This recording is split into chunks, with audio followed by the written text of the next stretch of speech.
Sabe aquela amiga que fez uma cerimônia de casamento linda, se vestiu de branco, falou seus votos na frente de um monte de gente? E sabe aquela outra amiga que decidiu morar junto? Não preocupou nem em assinar um contrato, só juntou e foi. E tem também aquela outra amiga que já começou a misturar as contas. Num mês ela paga uma conta do namorado, no outro mês o namorado paga uma conta dela, eles viajam, dividem as contas. É, gente, a gente tá em 2024 e as formas de se relacionar são muito diversas. Quer saber que tipo de relacionamento você vive? Esse é o Helena, Além das Leis.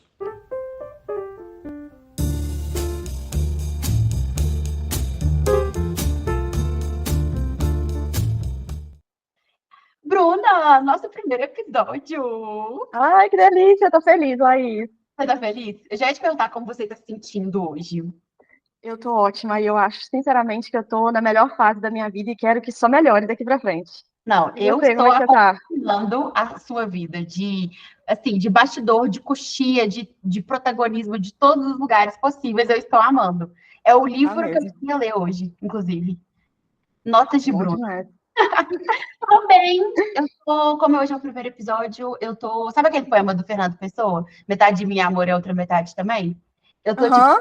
de mim é síndrome da impostora e a outra metade é muita insegurança. Eu quero muito. Mas acho que tudo certo. Por quê? A proposta, para quem está nos ouvindo, é a gente fazer uma conversa, um café entre amigas, e ao mesmo tempo parte da consultoria que a gente dá para os nossos clientes, né? É, que a gente já faz com muita tranquilidade, né? Que a gente já tá muito acostumado a fazer e que, modéstia à parte, Laís, a gente faz bem. Eu acho que a gente arrasa. E a gente tem carisma, a gente entrega carisma num dos momentos mais difíceis das nossas clientes. Então, eu acho que tem tudo para dar muito certo. Aí, Sim. Bruna, eu ia já começar falando assim: bom dia, Lenders. Boa tarde, Lenders. Eu acho que Lenders é meio cafona, não é? Ai, Laís, sinceramente, eu acho. Então, eu gosto é disso. Então, a gente vai encontrar um outro nome futuramente, senão vamos ser cafona juntas. E a vida é sobre isso. E aí, Bruna, conte pra gente esse tema de hoje. Olha, no tema de hoje, a gente decidiu começar do começo mesmo, né, Laís? Como a gente estava conversando. Então, como a gente já comentou no episódio anterior, a nossa ideia principal aqui no podcast é ajudar mulheres que vivenciam uma fase delicada, né, da vida em seus relacionamentos afetivos. Se elas estão sofrendo uma separação, se elas estão cogitando uma separação.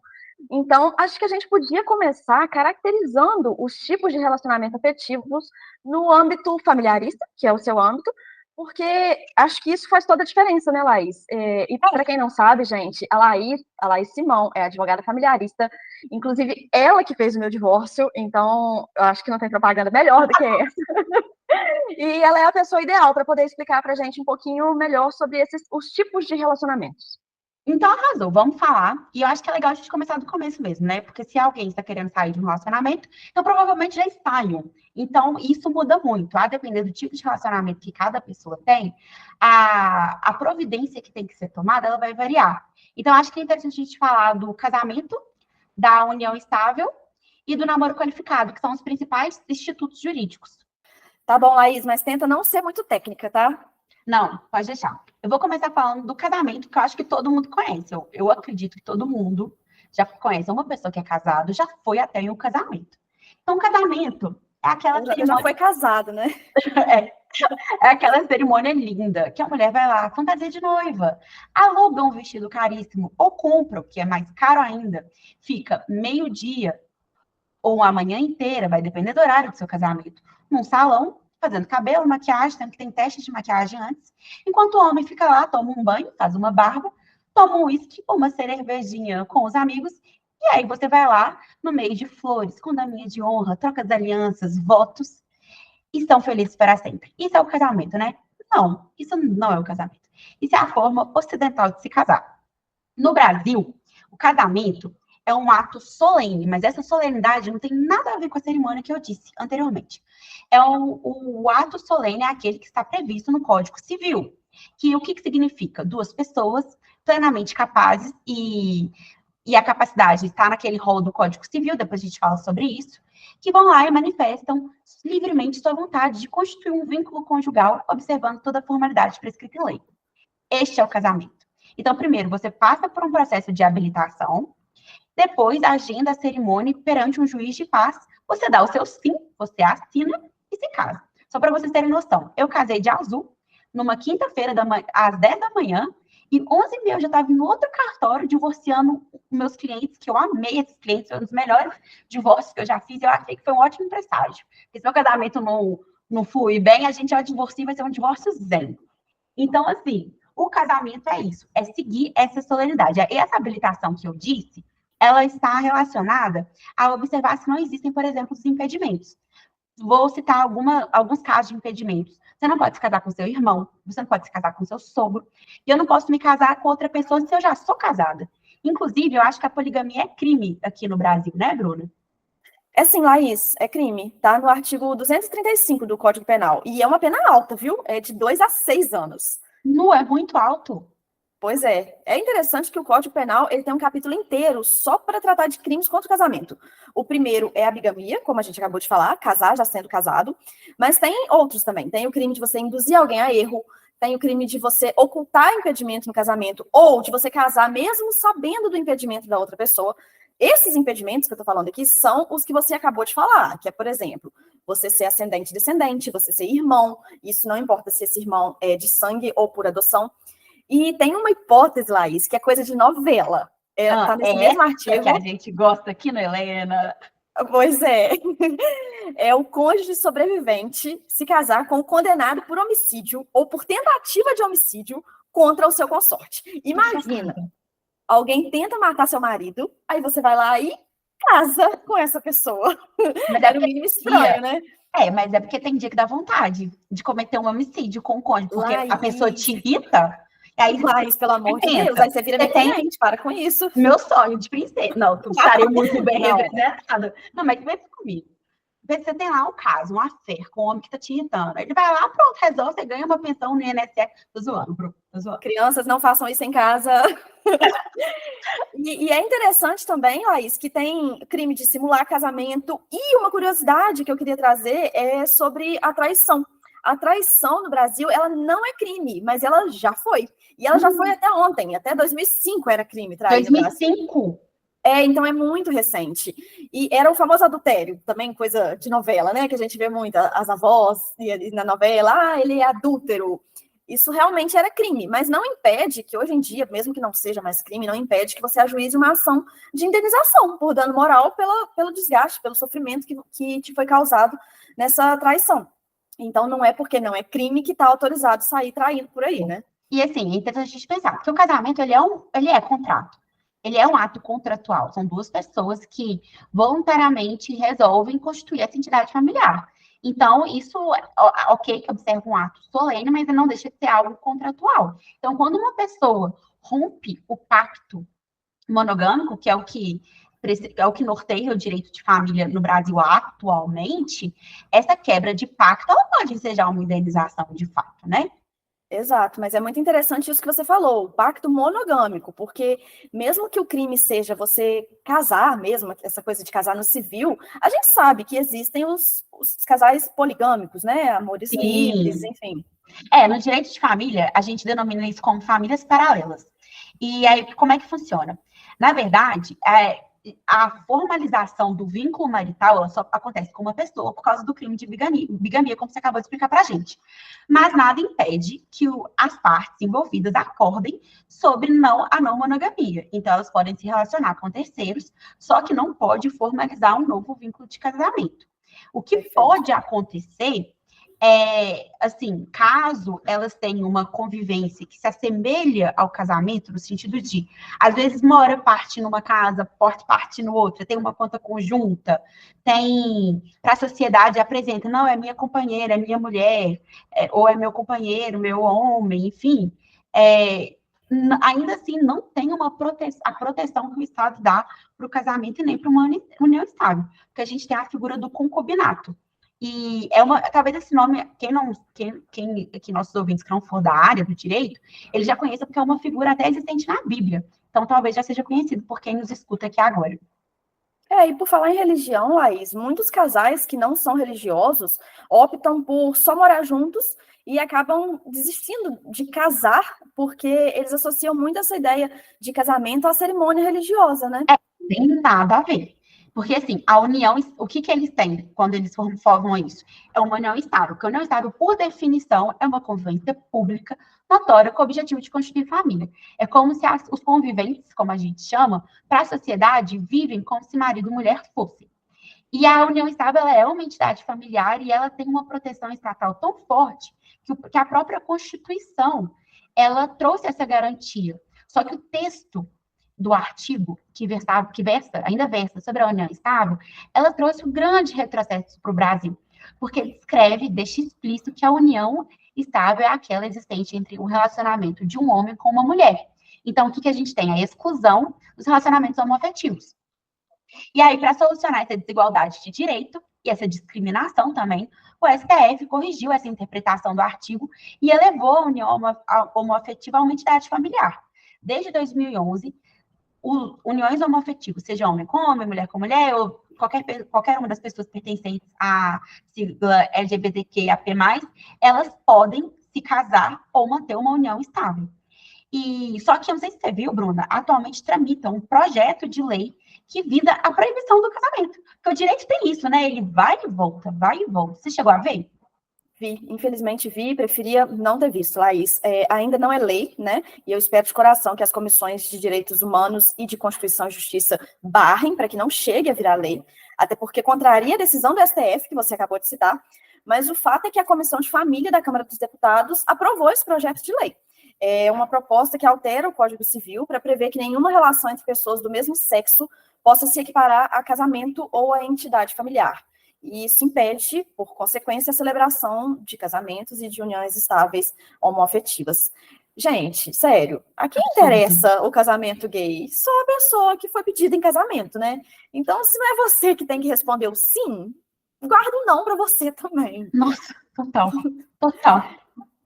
Pois é, inclusive tem uma frase do ministro Gilmar Mendes que eu achei até interessante sobre isso, que eu vou citar aqui porque eu achei que resume bem. Para ele, isso é suficiente para provar a inépcia de configurações de terraplanismo constitucional. e ainda fala que é um projeto que pretende discriminar, embora absurdamente negue que pretenda discriminar, ele discrimina na medida que ele nega direitos. Então, para mim, essa frase resumiu bastante o que vem a ser esse projeto de lei. Então, Bru, pois é. Já que a gente está conversando sobre união homoafetiva, a gente vai inaugurar agora o nosso caso de família, que é o quadro o qual nós iremos expor nossos e nossas clientes, e as clientes terão o pseudônimo de Helena. Os homens só terão pseudônimo se valerem a pena serem mencionados. Beleza? Combinado. Eu fiz o divórcio de 2 Helenas, Bruna, e foi um divórcio tão bonito que, assim, raramente eu consigo ver um afeto na separação, porque separar, assim, não que não exista, né? Mas é porque às vezes tem tantas coisas que se sobressaem, que se sobrepõem, e esse divórcio em específico foi uma coisa para além de ser civilizado. Eu já fiz muitos que são e muitos também que não foram. Mas a questão do afeto, assim, eu achei uma coisa muito bonita, porque todas as vezes que a gente se reunia, uma Helena perguntava para a outra: ai, como é que sua mãe tá? Como é que a. E o cachorro? Porque elas tinham cachorro, então fazia guarda compartilhada do cachorro. Olha, vai ter que levar na veterinária. A Heleninha, cachorro Heleninha. Vai ter que levar na veterinária. Não, pode deixar que eu leve, não, mas eu quero ir com você e tal.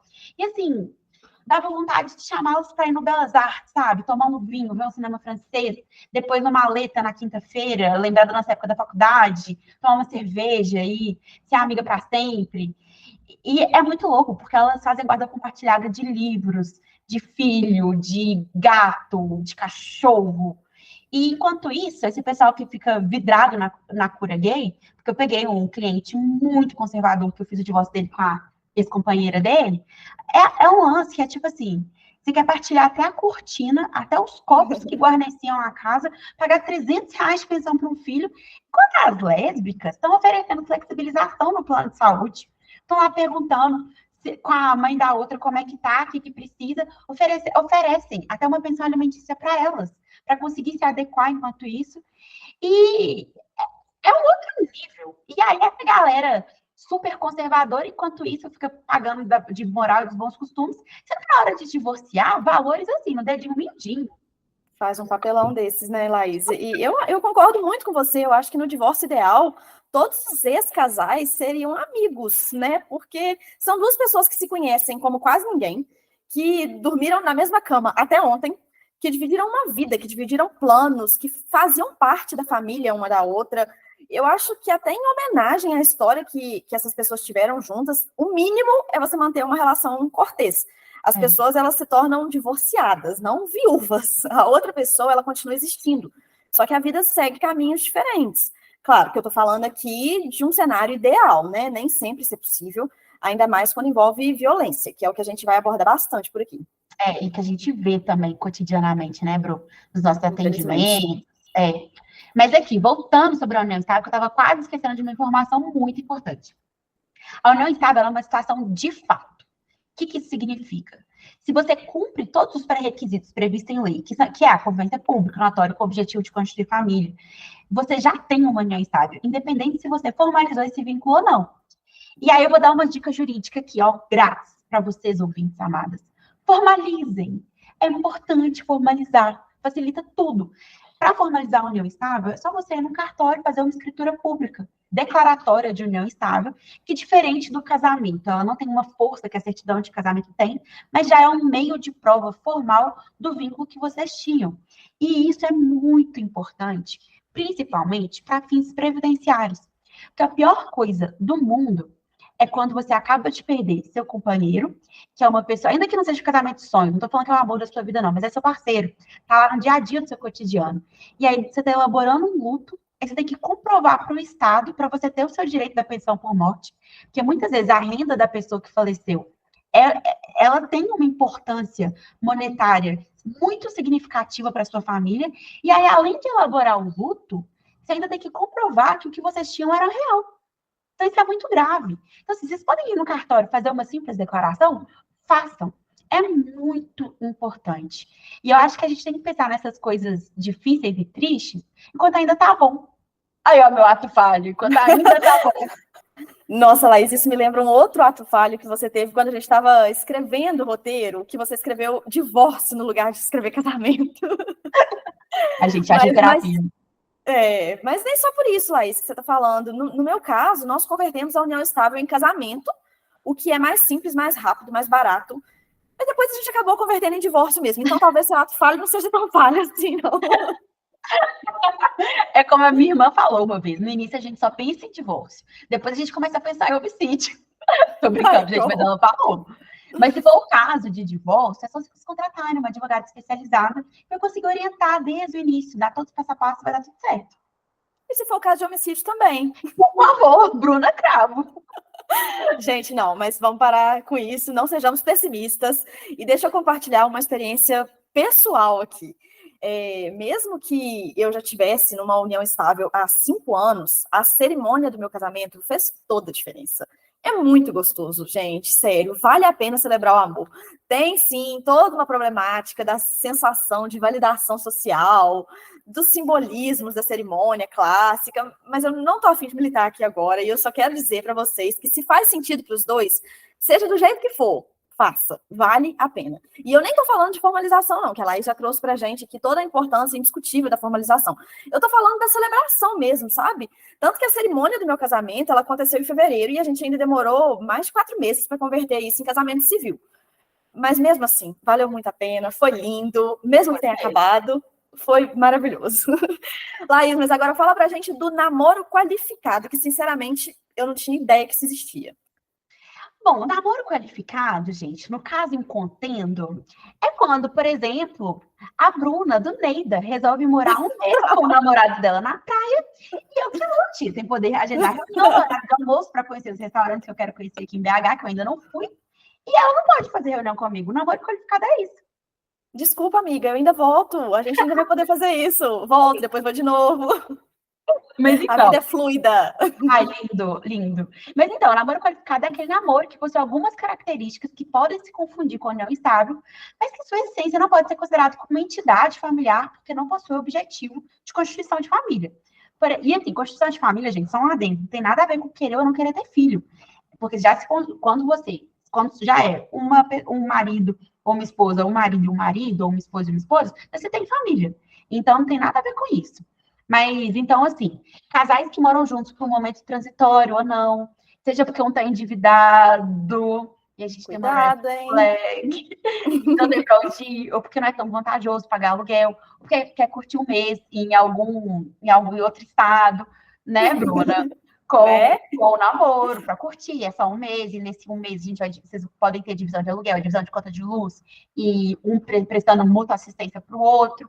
Ainda que tenha essa coabitação, essa mútua assistência, não configura ainda uma união estável. Então, é um namoro qualificado. E aí eu dou uma dica. Se você quiser afastar a união estável, ainda constitui uma prova disso, é só vocês fazerem um contrato de namoro qualificado. Porque, assim, é uma ferramenta importante para não ter essas confusões, porque o litígio, ele se origina, o conflito, de necessidades não atendidas. Então, quando uma pessoa acha que você tem uma coisa e, na verdade, o outro está pensando outra, e aí não tem a convergência de vontades, isso gera um conflito gigantesco. Então, se duas pessoas de amplo consenso decidem, já formalizam o que tem, eu acho que fica muito mais fácil para todo mundo. Perfeito, Laís. E, no fim das contas, a conversa, o diálogo e uma clareza de informações e de ideias do que se espera desse relacionamento, eu acho que isso é o mais importante mesmo. Sempre, sempre. Transparência, porque é contrato, gente, é contrato. É transparência. É contrato. E aí, a gente vai inaugurar agora o segundo quadro, fofoca do dia. Pode citar casos que têm uma repercussão jurídica, tudo é jurídico, na minha opinião, mas enfim. Verdade. E aí a gente vai dar nossa análise. Eu queria falar, eu não sei se a Bruna viu, porque agora ela é low profile, mas é daquele caso da noiva versus maquiadora, que tá até já um pouquinho frio, mas eu achei esse caso maravilhoso, assim. Eu vi sim, amiga, porque eu não tô no Instagram, mas eu continuo no Twitter. Twitter é indispensável. Isso, meu, gente, Twitter é a melhor rede. Vocês têm que fazer Twitter pro Helena, tá, Bru? Vamos fazer Com um Twitter certeza. pro Helena. A gente solta uma dica jurídica no Twitter por dia, vai ser uma arraso. Mas, assim, Ótimo. esse caso, para os nossos ouvintes que ainda não conhecem, que não, sei lá, né, quem tá numa bolha que não ouviu falar, era o seguinte: tudo no mercado de casamentos é hiperfaturado. Não adianta. É tudo muito caro. Então, a noiva, ela estava com um orçamento curto, e aí ela foi até a maquiadora e pediu uma maquiagem social. E aí ela falou, porque eu já tinha ido em outras, e todas vinham com diversos valores, com diversos serviços agregados, assim, que ela não queria contratar. Tipo, uma prova de maquiagem antes, ganha uma tiara, e ela não queria nada disso, ela só queria uma maquiagem. Então, aí, depois de ter ido em duas, se eu não me engano, maquiadoras obter um orçamento, ela foi nessa e falou que ela queria contratar uma maquiagem social para um batizado. Ainda levou a mãe e uma madrinha de casamento dela. E aí, o preço, né, foi 6 vezes menor do que o que ela havia orçado com outros profissionais. Só que depois ela postou a foto do casamento e a maquiadora viu. E aí foi um bafafá, teve exposed na internet, a maquiadora falando que sentiu que sofreu um golpe, que nunca foi tão prejudicada assim na vida, etc. E esse caso, além de ter sido uma fofoca maravilhosa, que eu adorei adorei ver os comentários da noiva, a versão da maquiadora, e ainda o exposed das mensagens. Teve textão e tudo, eu amo, né? Julgada de família, eu amo fofoca, gente, não adianta. E aí Jornalista também. eu acho interessante esse caso, porque mostra que desde o início o casamento é patrimonial. Não adianta, desde a sua existência. Quando surgiu o casamento, só a alta burguesia casava? Porque era uma forma de manter o patrimônio entre essas famílias. O casamento ele tem um viés patrimonial.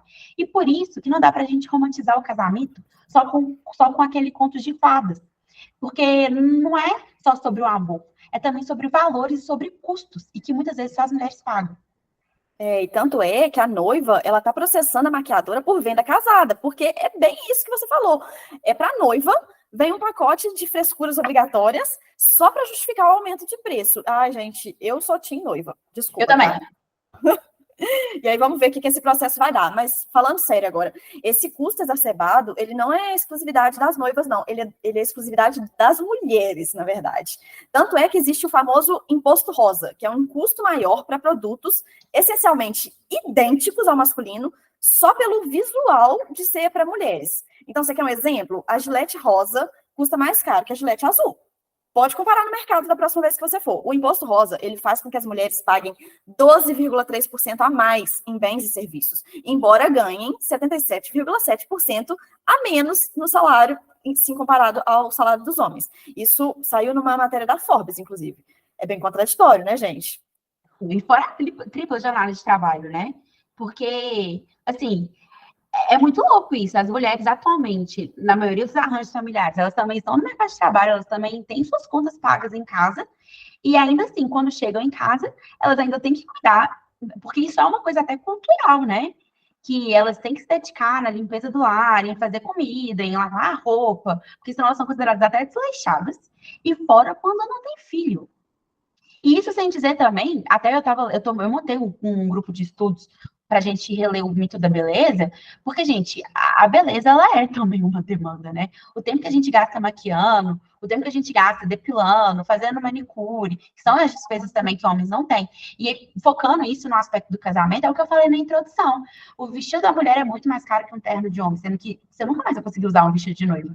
O meu tá parado na casa da minha mãe até hoje, entulhando. O meu eu consigo usar porque eu só casei no cartório, foi um macacão azul, por isso. Porque assim, não dá. A não ser que você faça uma recepção sem terno, que você usa no Réveillon, tipo, você não vai conseguir usar de novo. Enquanto isso, o terno do homem é mais barato, ele consegue reutilizar. Ele só vai lá fazer a barba dele, cortar o cabelo e tomar um banho, passar um perfuminho boa. Enquanto a mulher fica o dia inteiro naquela sessão. É um absurdo isso. A carga mental da mulher, ela é muito maior, mas calma que a gente vai dedicar um episódio inteirinho só para esse assunto já já. Boa. Então, para a gente encerrar, Bru, vamos encerrar com o nosso quadro Dica Amiga? Bora. A minha dica são 2 livros. O primeiro é A Cama na Varanda, Arejando Nossas Ideias a Respeito de Amor e Sexo, da psicanalista Regina Navarro Lins. Como a gente está no inicinho, estamos falando sobre casar, sobre morar junto, sobre namorar, eu acho que esse livro é muito legal, porque ele expande nossas ideias e concepções sobre o que é amor, sobre o que é o amor romântico, e ajuda nessa desconstrução. E o outro livro que eu queria indicar é o Tudo sobre o Amor, Novas Perspectivas, da Bell Hooks. Inclusive, eu li na véspera de casar. E como eu já dei altos atos falhos aqui, eu estava muito ansiosa para casar, e esse livro, para mim, foi um abraço. E a Bel, ela traz uma reflexão que vem com uma definição, e para mim é uma definição mais linda de amor, que o amor não é um sentimento, ele é uma ação. E aí eu fico pensando sobre as escolhas conscientes que norteiam nossas ações e comportamentos. Isso é o amor. E aí eu queria perguntar para vocês, como é que está o amor por aí? Fica essa reflexão. Isso é dica, Bru? Eu vou aproveitar o seu gancho para citar o meu próprio terapeuta em 2 reflexões fantásticas que ele fez sobre o amor e sobre o relacionamento. Ele diz que o amor é autoexpansão. Daí eu inferi a antítese necessária de que se te diminui, não é amor. É para somar, gente. A gente sabe que nada é só bom, mas é para colocar numa balança, pesar e ver o quanto te acrescenta, o quanto te faz ser melhor. Mas toma cuidado, o meu psicólogo também diz que o amor ele é terapêutico, mas ele não é terapia. Então, nada de jogar no outro a responsabilidade pelo seu próprio bem-estar. Esteja bem consigo mesma para que quem estiver do seu lado não tenha que te completar, te transborde. Amiga, eu acho que eu sou afim de ser psicólogo. Eu vou te passar o contato dele. Nossa, não, eu não posso fazer terapia com ele, não. Imagina a transferência que vai ser. Não. Ele é maravilhoso mesmo. Eu me identifiquei demais com ele, tá sendo ótimo. Mas, seguindo nessa vibe romântica, a minha dica amiga é o conto do Machado de Assis, óbvio, Felicidade pelo Casamento. É um deleite, gente. E vocês já podem ver que eu sou uma divorciada atípica, né? Olha, esse aí eu não conheço, não, mas já vou anotar na minha lista, porque dica de Bruna eu não perco, não. Então é isso aí, gente. Espero que tenham gostado e que possam levar para outras pessoas que possam gostar também. E a gente tem redes sociais, hein? Sigam a gente no Instagram, no @HelenaLeis_podcast. A gente vai criar Twitter, né, Bruna? Depois a gente divulga. Vamos. Divulgaremos também. Gente, quem ficou até aqui, vai lá na nossa última foto e comenta uma xícara de café. Eba, a gente vem. Nos vemos na próxima semana. Tchau.